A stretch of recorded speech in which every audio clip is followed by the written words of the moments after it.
Welcome to the Easter House tutorial. To start, you'll need the gingerbread dough recipe already made, chilled in the refrigerator for several hours or overnight, and the template cut out. You'll need access to the royal icing recipe, cookie cutters or a small knife for things like the windows, hard window candies like Jolly Ranchers or Lifesavers, apple jelly, you can buy in any jelly section or jam section in the grocery store, and a brush, and that helps your pieces shine. Yellow or blue food coloring, which is optional, but if you want your house to look like mine, those are the colors I used on the walls. Decorating bags or parchment cones if you want to put details on your walls and outline windows and things like that with color. Fruity Pebble cereal, which is what I used on the pathway leading up to the house.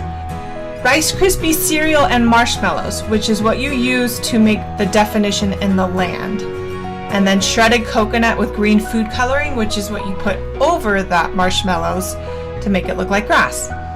You'll need milk chocolate chips and a paintbrush, which is what you use to paint on that Rice Krispie cereal to make the coconut stick to it. A small blue box of Jell-O, and any other candy, trees, or figurines that you would like to use on your house. Okay, let's begin. Start by spraying a wrapped aluminum foil cookie sheet and then flour it and roll out your dough. Then place your pieces. They don't look like yours because these were made out of cardboard when I created it. And it should take 2 sheets to be able to make this pattern. And carve around all your pieces and then begin to cut out any windows or use cookie cutters to design the windows in the way you want. Here I'm taking extra scraps of gingerbread dough and I'm making window shutters. In this design, I'm carving out the oval, kind of Easter based shape central focal window at the top 2nd story, and then I'm using more window shutters to help guide spacing to make the lower 1st level windows down below. And you might notice extra pieces around on the cookie sheet. That is for a chimney, which is included in the template, but I ended up not using it because I just loved the roof and the way it turned out and left it as is.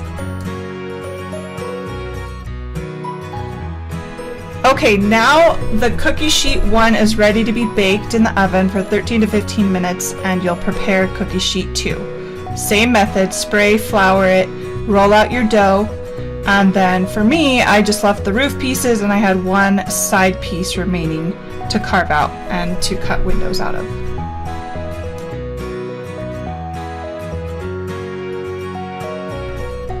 Cookie sheet 2 should now be ready to go in the oven and bake for 13 to 15 minutes, and cookie sheet 1 should be ready to come out. Now it's time to add the window candy. And I didn't go over this in this tutorial, but there's other tutorials that show and demonstrate how I smash Lifesavers or Jolly Rancher candies inside of a Ziploc bag instead of using a food processor, because often that gets the candy too thin and too pulverized. So I just take a mallet and I smash the candy by hand. And then I started placing pastel in this template, Jolly Ranchers. I put in these windows, greens and pinks, and put those all the way throughout the windows, and then this will go back in the oven for 5 to 7 minutes.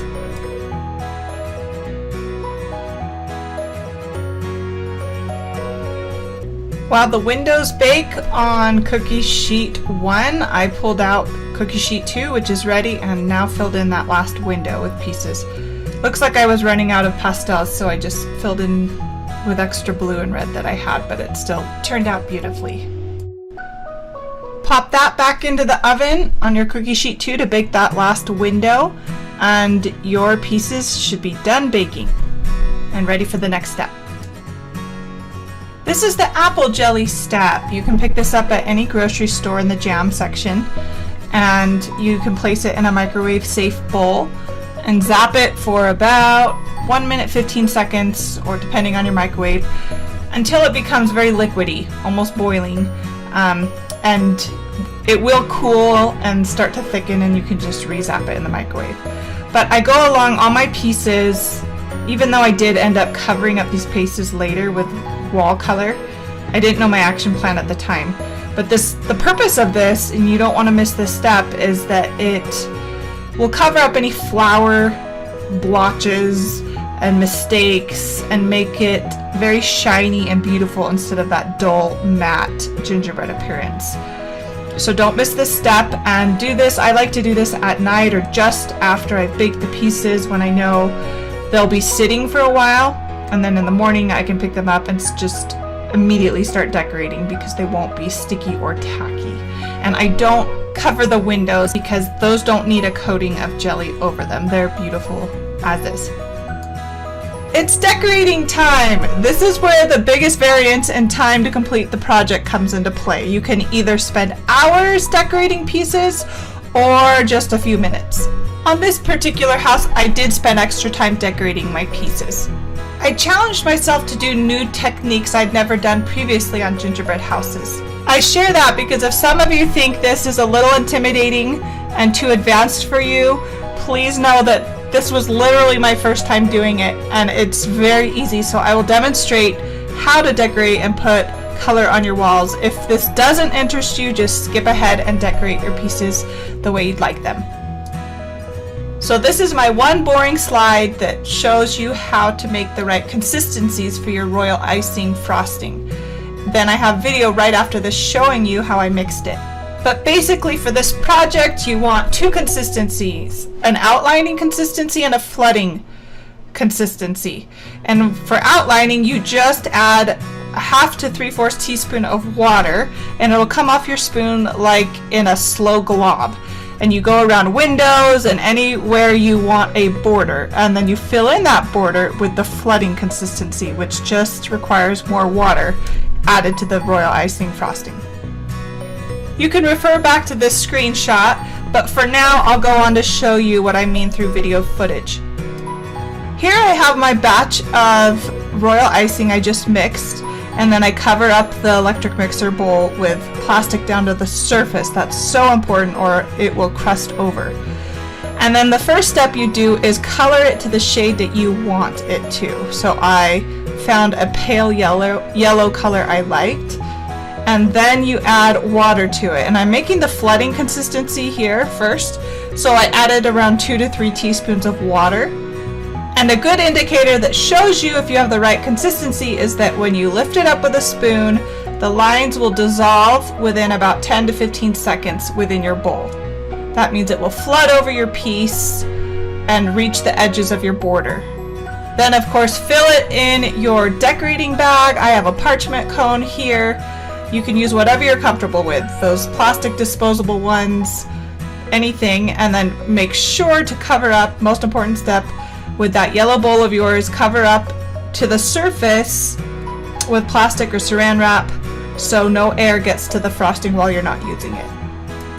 And now for my outlining consistency, the same thing. Take your electric mixer bowl, my royal icing frosting, scoop about a cup into a separate bowl, cover it up so it doesn't dry out, and I kept mine white, but if you are wanting to match it to your flooding consistency color, then you would want to color it here before you add water.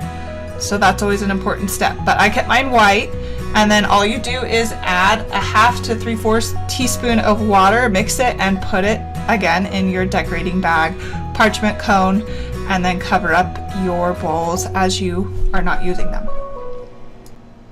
And remember, a good indicator that shows if you have the right consistency is if your frosting falls off the spoon in a slow glob-like form to the bowl.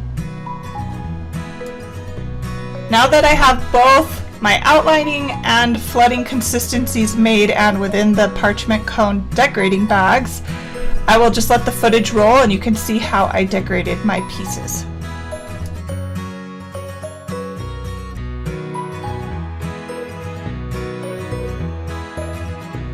If you've noticed, I've made a line to border just outside the stained glass window, and then I go around to the outside of my pieces, and that's my border because right now I am filling it in with my yellow flooding color. The funny part about this decorating footage is that you notice I'm using a candy thermometer to help push the yellow flooding consistency of the royal icing to the outline edge that I previously put with white frosting.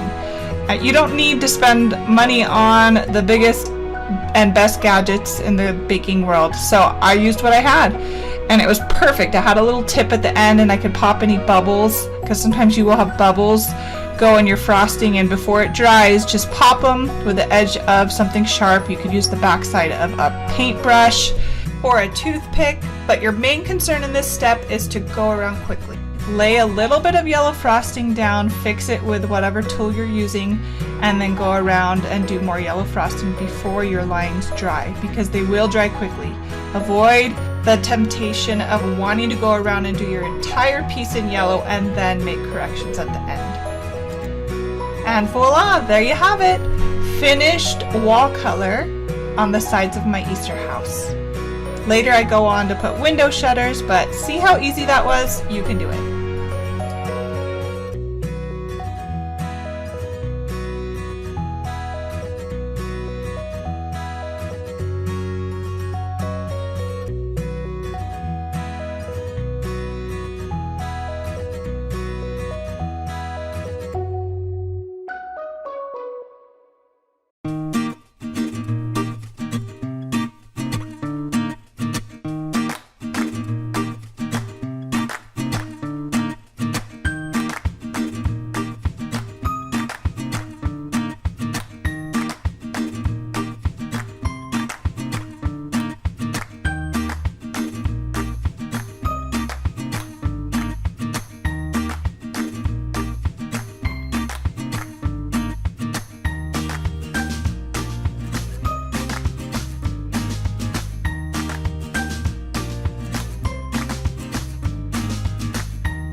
Here it's kind of hard to see because the camera cuts it off, but I'm taking green little gummy candies and kind of shaping them with scissors to cut them, and I'm using it as like a green foliage to go under my little flower decoration candies.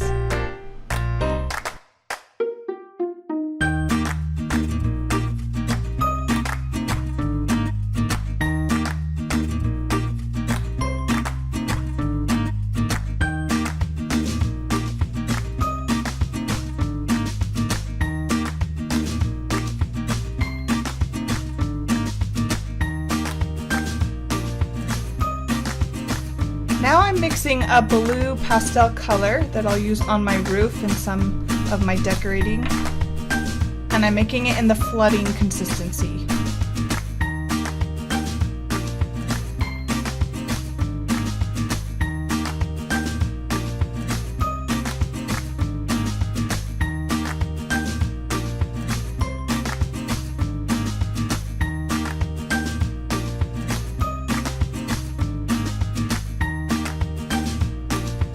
You may get bubbles in your royal icing like I have here, and that's often due to over mixing. I mixed to get the correct blue color I wanted quite a bit, so I'm going around and trying to pop those little bubbles before they dry.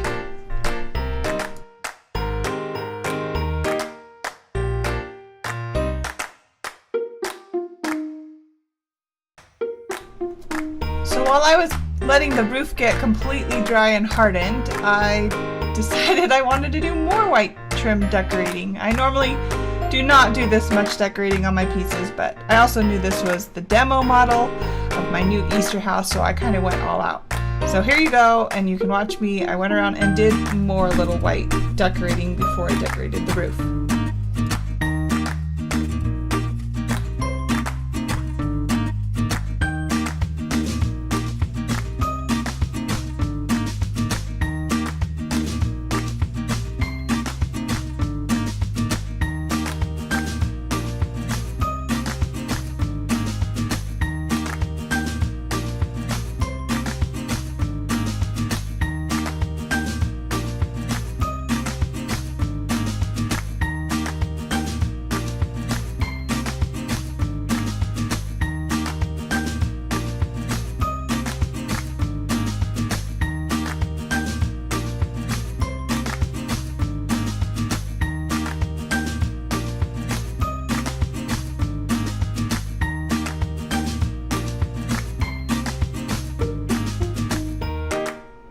Now I'm simply taking some of the extra roof frosting that's blue and I put it in a parchment cone or decorating bag and just going around putting some extra flair onto the pieces over the yellow.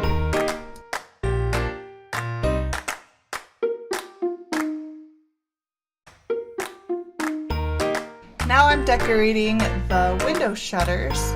You might notice that I have two different designs going on, and I do. I didn't make the sides the same. I wanted to try different looks. In preparation for assembly, I'm now taking some more royal icing and coloring it yellow and putting it in a decorating bag so I can assemble it with a yellow color and not a bright white. Now for assembly, let's talk lights. You can see that I've purchased a clip light, I think from Walmart for only $2. And this is what I put on the inside of my houses.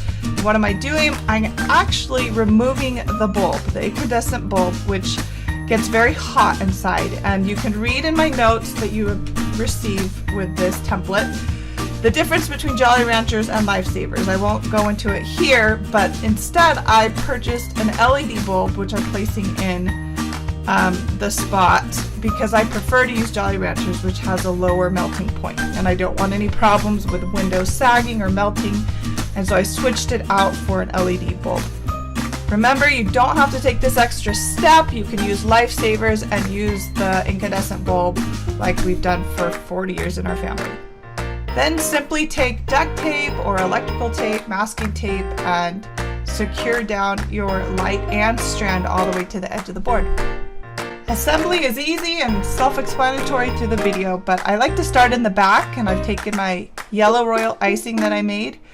And you can use, like I have molasses bottles sitting right there, lotion bottles, anything to help prop it up while it temporarily dries. And once I have 3 sides up, I like to go and reinforce it on the inside along all the seams before I close it up.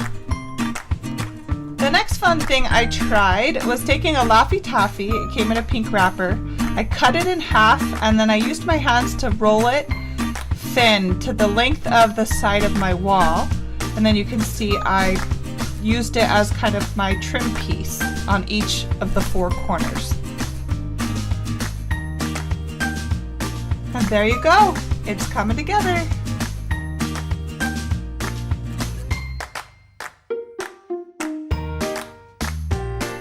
Now it's time to close up the roof. So if you want to decorate and put any figurines inside, now's the time to do it. But you just line the pieces with frosting and stick the 2 pieces of roof on top.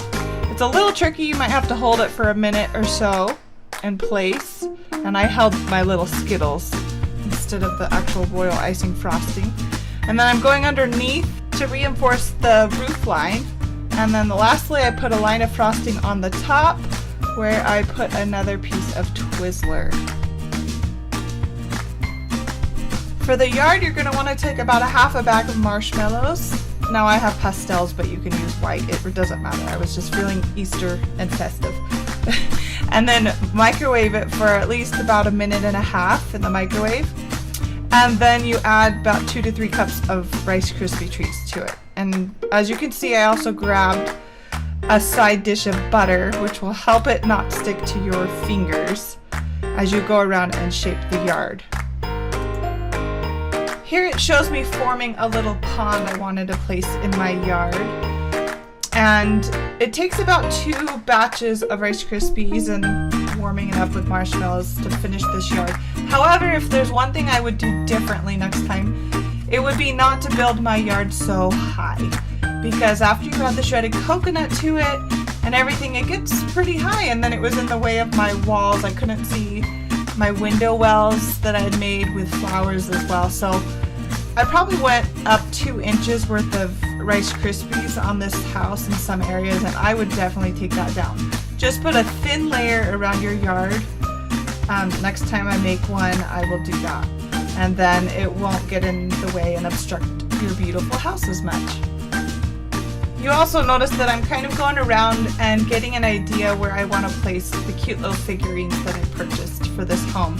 And something else that's funny is that I love these little pine cone pastel trees that I had purchased, but then later, after I'd finished the house, I was at Michael's and found gorgeous little flowering blossom trees. So I then switched them out. So if you've ever looked at the gallery and wonder why there's 2 sets of trees, it's because I then fell in love with the second version of trees more, with the spring blossoms on them. As for the path, I simply took Fruity Pebbles cereal and made a cute curved pathway towards the door. At first, here's a word of advice. I just kind of threw them out there. I ended up scraping it off because I didn't like it, and then I should have just done it like this from the start. I was trying to save time, but it really does help it look better if you individually place each Fruity Pebble cereal along the pathway like a cobblestone effect. And lastly, I'm going around finishing my yard terrain with a second batch of Rice Krispies. And here is where you can see how if you have it too high, it kind of gets in the way of your flower beds. Boy, if there's a yummy stage in this project, it is now. That is milk chocolate that I have warmed up in the microwave. And I have a child's paintbrush that I'm using to go around, and I'm just doing the edges and the borders. And later I get a much finer paintbrush to get in closer towards the house and towards the path.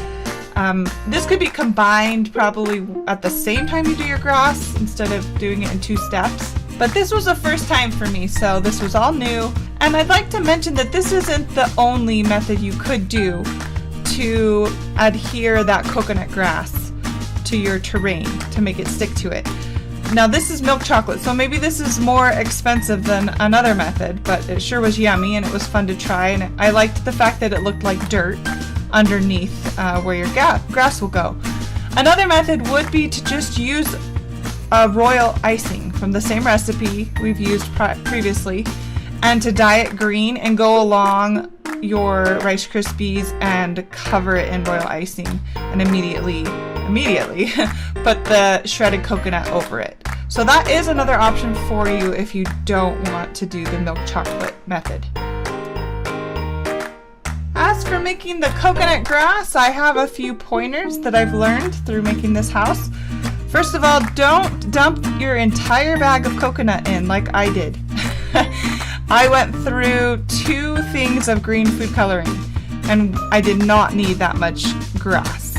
It made way too much. So start with just a quarter or half a bag of shredded coconut, a regular size bag from the store, and then add food coloring to it and start mixing. It didn't even get as dark as I would have hoped because I ran out of food coloring.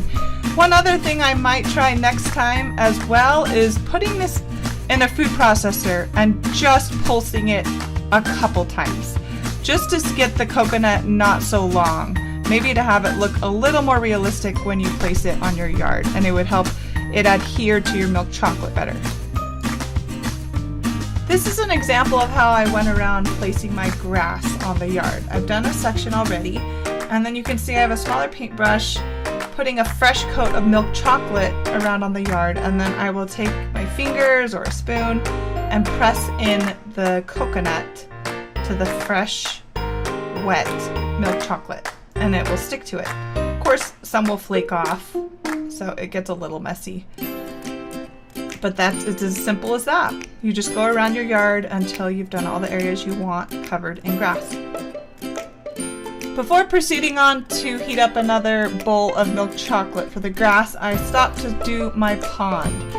And so what I did was take a piece of aluminum foil, roughly measured out the space for the pond, and then I went up at least an inch around the sides, and I tucked in the foil to fit nicely in there, because if you don't do this, when you pour in the Jell-O, it will flood your yard and probably ruin everything. To make the water, you take a small box of blue Jell-O and you pour in half the amount of required water. And I'm mixing it to dissolve the sugar crystals, and then I just pour it in the pond space. My mistake is that I poured too much, and I did have some spill out over the edge and start to leak, and you could see it on my path. So it's very important that you don't go above your foil line. And then simply try to find space in a refrigerator to help the Jell-O set. Shouldn't take too long. I actually took mine outside because it was winter here and freezing temperatures, so it worked out great. I'm just wrapping up things by finishing off the last bits of yard. And just in case you didn't know, you can easily save and preserve this for future years. When you spend this much time on a house, especially if you did as much decorating as I did, you want to save it. And it can last up to 5 years if you wrap it in a white garbage bag and place it on a safe shelf. This is the finished product. I hope you had as much fun as I did making it. And thank you so much for coming along with me. Until next time, happy gingerbreading.